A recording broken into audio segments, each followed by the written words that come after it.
So we've been slaving in the kitchen. I've made almost all of the tortillas, and I've come from like a novice virgin tortilla maker to not an expert, but edible. I'm looking forward to dinner at your house. And Steve has really done all the rest. Do you want to tell us what's on the table, and would you like to show us how to put them all together? Sure, no, I'd be happy to. And you know, we talk about speed. You can pre-make your salsas. Every week I poach a whole chicken and use the stock for soups, and then this for tortillas. But anyway, let me make a quick tortilla.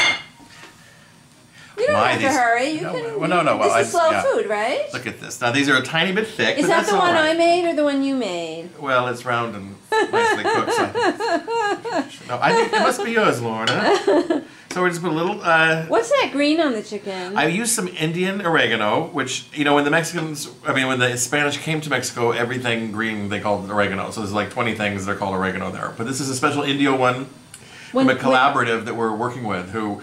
Rather than do cattle grazing, they're growing their indigenous oregano. So is this the oregano you're selling under the Rancho Gordo label? Yes. It's fabulous. I have some. It's fabulous. Really musty, and I'm sure it's high in antioxidants, whatever those are. And I'm sure I need more of them, whatever they are. But it's a delicious thing. And it's also nice, people using their own land and producing something that comes from it, rather than trying to grow wheat, say. Anyway, so this was the salsa we made, and so I'm going to do just... you roasted everything, you charred everything, essentially. Yes, and I put it in the blender, and then instead of limes, I used some plantain vinegar that I had that's really out of this world. That sounds extremely esoteric. No, personally, I would just do this, but you could add some fabulous steamed nopales, and we have the beautiful pressure cooker beans, and those are the Rio Fuegos. And actually, they're a type of pinto, you said, or a type of black bean? They look rather black. They are. These are purple and black when they're raw, and really just beautiful. And they also, if you are a gardener, it makes a wonderful string bean. The Hopi Indians apparently use them, and I'd always known it as a Hopi string bean.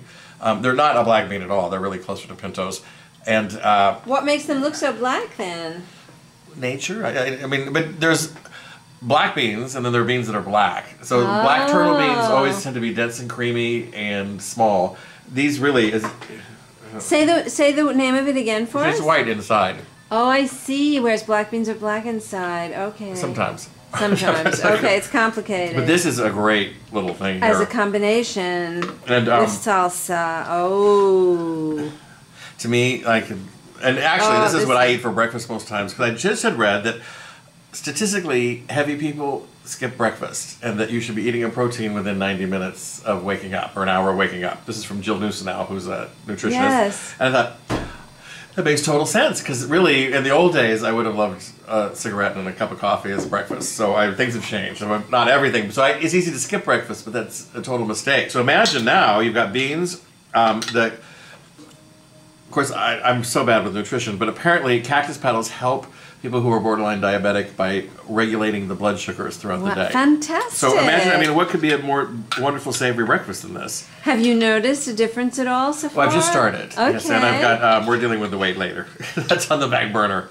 But to me, this is like food, drink, and lodging. Have the beans already been salted and seasoned in some way? Okay.